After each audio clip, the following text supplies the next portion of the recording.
No matter what you think, First Descendant knows how to please fans. In the entertainment space, there is a straightforward truth. Fan service rules everything. By this point, you are likely aware of this title and what it is about. Just in case you do not know, let me quickly give you a recap. The First Descendant is a third-person looter shooter powered by Unreal Engine 5. In it, you can become a Descendant. You fight for the survival of humanity. Descendants have unique abilities to tackle both solo and co-op missions. Up to 4 players can use varied mechanics to defeat giant bosses. Also, here is another note that has not been added to the Steam description. The game has really pretty girls in very tight outfits, which obviously has caused mixed reactions. Over the last few years, a lot has been made about the portrait of women in video games. In fact, a large portion of Gamergate is centered around this issue.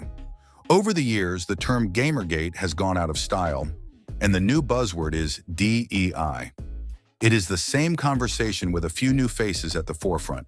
There is, however, one common theme. Women in video games should not serve as fan service.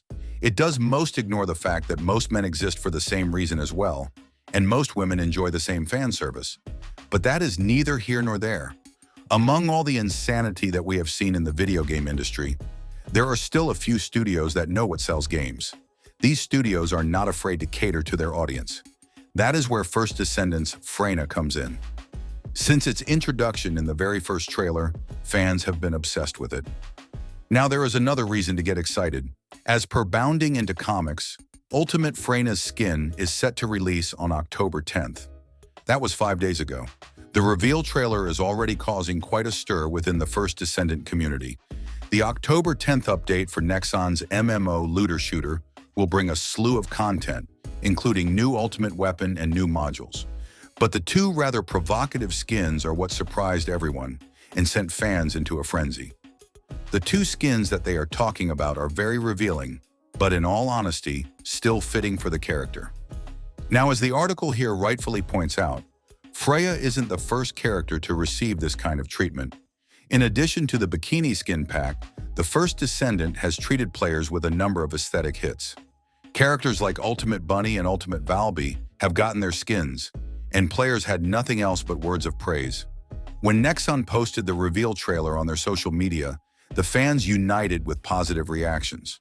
One user simply said, "They are about to print money." The meaning behind the notion is that the skin is so great that no one will hesitate when thinking about buying Ultimate Freyna skins. Now it is worth pointing out that not everything is perfect with this game. The outfits might be great, but the reception to this title overall is mixed. In all truth, there is good reason for it. This title is free to play. When you create a game model like this, there will always be issues. In some cases, like Warzone, Fortnite, or Genshin Impact, the game can pop off. In other cases, if the pay structure is too bad, it will destroy it. It is still unclear where First Descendant falls. There can be no denying the launch of this title was huge. It set an all-time record for looter shooters on Steam, with a player base of 265,000 at launch. However, many titles have big launches. The question was always going to be how well the game would do 6 months later. Well, we have that answer. In the last 24 hours, they peaked at 26,381. That might not be a world record, but it is also not nothing. When the game first launched, the First Descendant topped the best-selling game list by revenue on Steam, the world's largest PC game platform with 34 million concurrent users worldwide, as of Wednesday. The game launched a day earlier, took first place in major markets such as the US, China, Japan, and France, while ranking number 2 in Korea after PUBG. As I have mentioned, the title is not perfect. There are quite a few technical issues, and not everyone is happy with the pay structure. However, overall, most people seem to still enjoy the game. As long as there is a fan base willing to play it, things will continue to trend upward. They seem to know exactly who their fan base is, and they have no problem playing into their desires. If you ask me, this is a winning formula.